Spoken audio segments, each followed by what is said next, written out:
आपको एक बार फिर से नमस्कार। आज हम बात करते हैं क्लास 7th इंग्लिश मीडियम और यहाँ पर जो हमारा लेसन 3 है, लेसन 3 का नाम है द व्हीट इज़ चीपर। सबसे पहले आपको करना क्या है कि कॉपी निकालना है, पेन निकालना है और आपको ये नोट करना है और समझते भी जाना है। मैं इसको एक्सप्लेन भी करने जा रहा हूँ।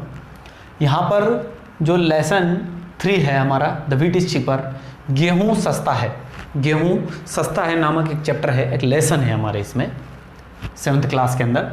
वहाँ पर क्या होता है कि एक व्यापारी एक रास्ते से निकलता है तो वहाँ पर उसको एक किसान मिलता है। वो किसान को लूटने की कोशिश करता है। लूटने का मतलब ये होता है कि उसको कम दाम दे करके वहाँ से वो अनाज खरीदना चाहता था। तो उन दोनों के बीच में एक शर्त लगती है कि जिसको जो है अच्छी स्टोरी सुनाएगा और उसमें किसी प्रकार की कोई शंका नहीं होनी चाहिए, तो उस तरीके से उसके ऊपर ये पूरा लेसन है। हम बात करते हैं यहाँ पर, तो यहाँ पर क्वेश्चन पूछा है where did merchant live. Merchant कहाँ रहता था? मर्चेंट मीन्स व्यापारी। एक व्यापारी कहाँ पर रहता था?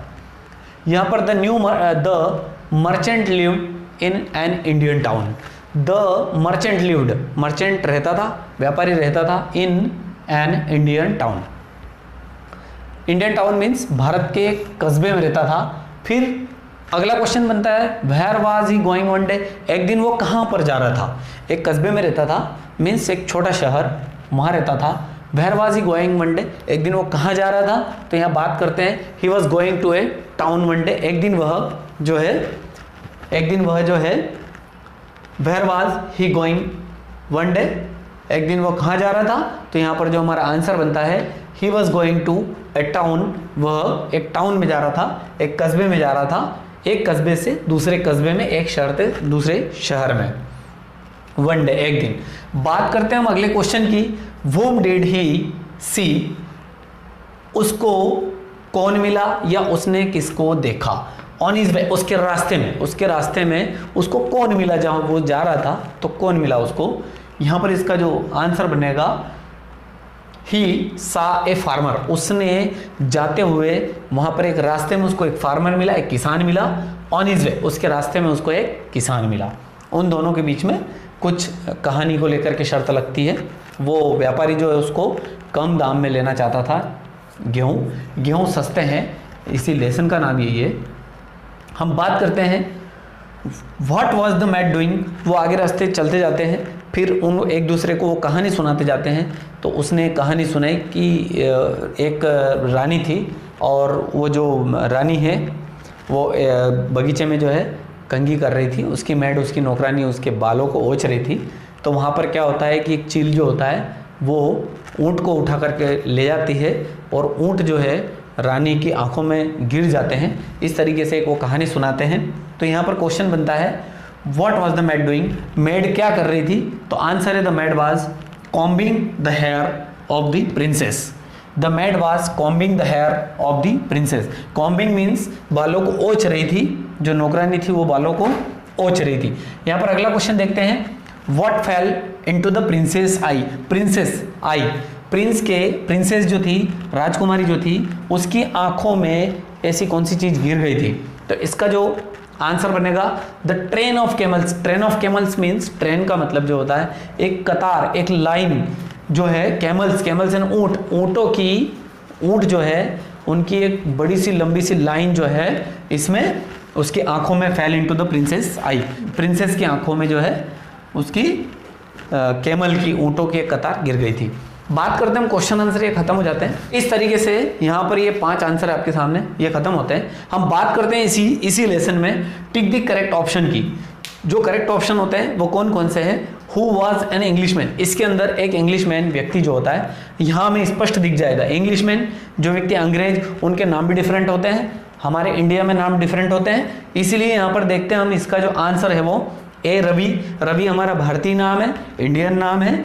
मिस्टर स्मिथ और अशोक। अब यहाँ पर जो हम बात करते हैं तो अशोक भी भारतीय है और रवि भी भारतीय है। तो हमारा जो इसका राइट आंसर बनेगा वो ये हो जाएगा मिस्टर स्मिथ। तो who was an Englishman? Mister Smith. अगला क्वेश्चन हम देखते हैं who wants to become a writer और ए स्टोरी टेलर। कौन जो है कहानी सुनाना चाह रहा था? डेविड रवि या अशोक, आंसर जो आएगा रवि।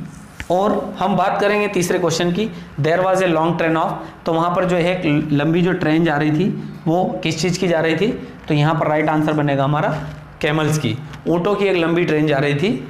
इस तरीके से हम आगे बढ़ते हैं। हम बात कर रहे थे यहाँ पर कॉम्प्रिहेंशन के अंदर, read the following sentences and tick true और फॉल्स। हमें ये बताना है कि ये हमारे सेंटेंस सही है या गलत है अकॉर्डिंग टू लेसन के अनुसार। और हमें कुछ इसके जो है कुछ सेंटेंस जो हमें क्वेश्चन आंसर में भी मिल गए हैं। तो हम यहाँ देखते हैं, there lived a farmer in a village, वहाँ पर एक किसान जो है एक गांव में रहता था। हमने एक क्वेश्चन देखा था फर्स्ट वाला कि कहाँ रहता था, तो वो था हमें वो जो बताया था वो मर्चेंट के बारे में बताया था। तो मर्चेंट जो है वो टाउन में रहता था, लेकिन किसान जो है गाँव में रहता था।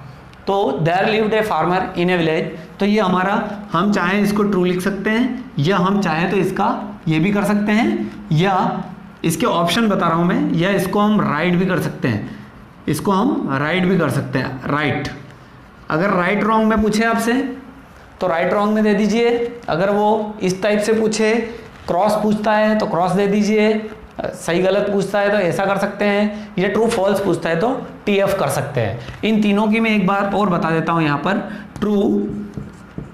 ट्रू भी लिख सकते हैं, अगर फॉल्स हो तो फॉल्स, ट्रू का फॉल्स लिख सकते हैं, ये ऐसा कर सकते हैं या ऐसा कर सकते हैं, या राइट लिख सकते हैं या फिर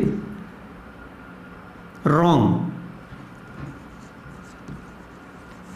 ये सब एक दूसरे के अपोजिट, ट्रू का अपोजिट फॉल्स होता है, इसका अपोजिट राइट का अपोजिट रॉन्ग होता है।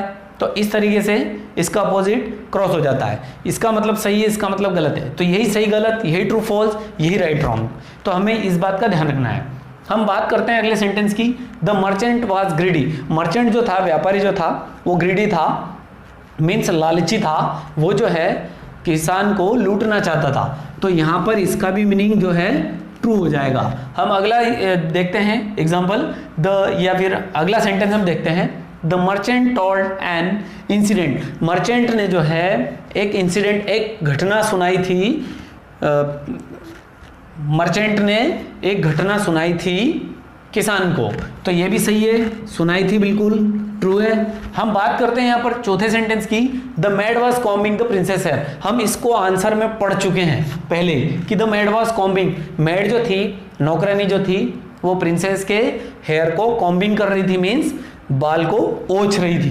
तो ये भी हमारा ट्रू हो जाता है। इस तरीके से आपका ये लेसन 3 जो है, द व्हीट इज चीपर, ये हम कंप्लीट यहाँ पर करते हैं, कंप्लीट होता है। अगर आपको समझ में नहीं आता एक बार में तो वीडियो को 2, 3, 4, 5 बार या 2 और 3 टाइम्स और 4 टाइम्स तक आप उसको वॉचिंग करें, उसको देखें, और उसको आप लोगों को कॉपी में नोट करना है और उसको याद भी करना है।